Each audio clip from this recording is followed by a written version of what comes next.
Bonjour à tous, bienvenue dans Question d'argent. Je suis Raïssa Okoye et vous êtes à Dakar. Vous suivez Question d'argent, le programme de BBC News pour les personnes, les initiatives et les entreprises qui font bouger l'Afrique.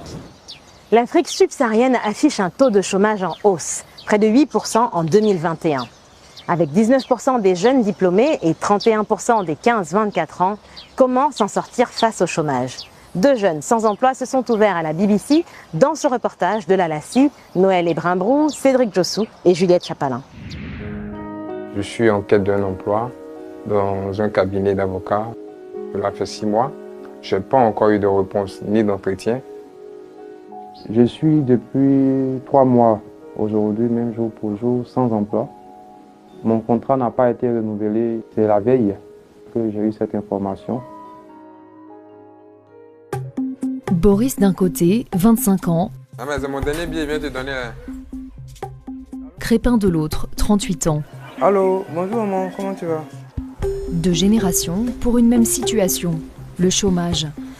En Côte d'Ivoire, il serait officiellement de 3,5%, mais c'est sans compter sur le secteur informel et le sous-emploi. Ce taux atteint des sommets chez les jeunes. Selon la Banque mondiale, les jeunes représentent 60% des chômeurs africains. En Afrique de l'Ouest, les jeunes diplômés et les 15-24 ans sont particulièrement touchés. Ce matin, à Abidjan, nous retrouvons Boris. Le jeune diplômé en droit peine à trouver son premier emploi. Toujours chez ses parents, il trompe l'ennui de semaines qu'il tente de rendre productives. Pour mes premiers mois, j'étais plus focalisé sur le fait de trouver un emploi.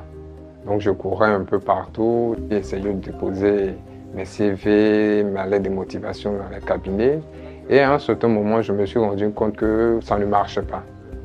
Donc je me suis demandé, je me suis dit, est-ce que c'était la bonne manière de faire? Donc j'ai en ce sens commencé à réviser mes cours de la licence 1 au master 1.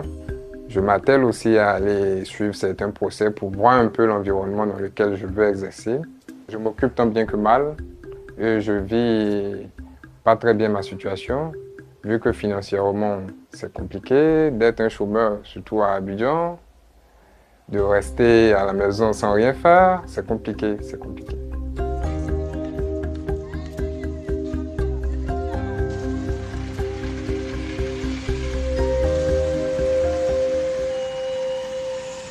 Crépin, de son côté, a 3 enfants à charge.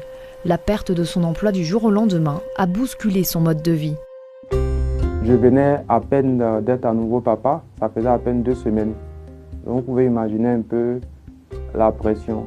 J'ai été remercié assez brusquement, donc ça a été un choc moral, psychologique et financier aussi.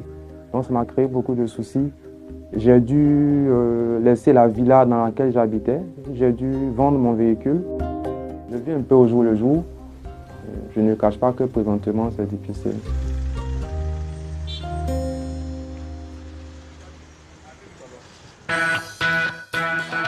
Le chemin de ces chômeurs va se croiser. Pour s'en sortir, Crépin et Boris ont eu la même idée. Ah, bonjour, ça va? Je suis là? Ok, installe-toi. Faire appel à Mel. Ah, monsieur Crépin, au plaisir, hein? D'accord, installez-vous. Un coach spécialisé en recherche d'emploi. Comme vous le savez, c'est une séance aujourd'hui pour vous aider à relever les défis et challenges dans votre carrière professionnelle, tant pour ceux qui sont en quête d'emploi et ceux qui travaillent déjà en fait. C'est une séance assez libre, vous posez vos questions, j'y réponds, donc n'ayez pas honte, n'ayez pas peur, posez vos questions librement afin qu'on puisse échanger profondément et trouver des solutions. Ça marche? Merci beaucoup. On débute? Alors donc, quelle question me poser ce soir? Oui, monsieur Crépin. Pour quelqu'un qui a un profil assez atypique, comment se mettre en valeur au niveau de son CV?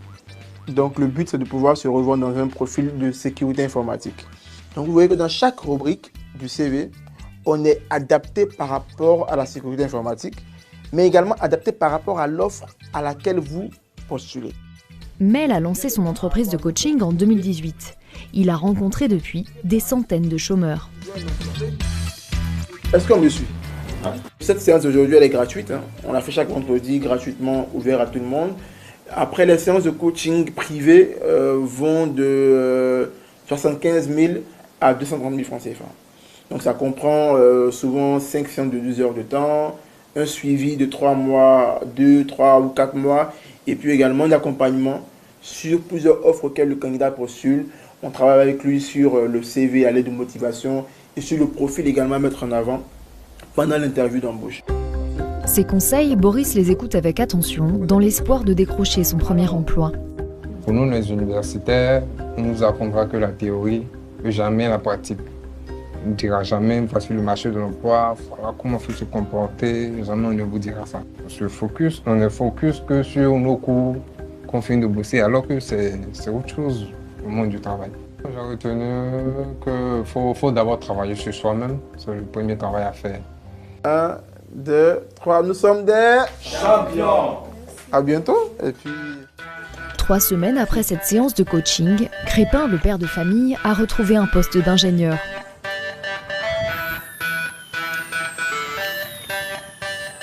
De son côté, Boris le jeune diplômé cherche encore mais ne se décourage pas. Il nous a confié avoir changé sa façon d'aborder la recherche d'emploi et se dit confiant en l'avenir.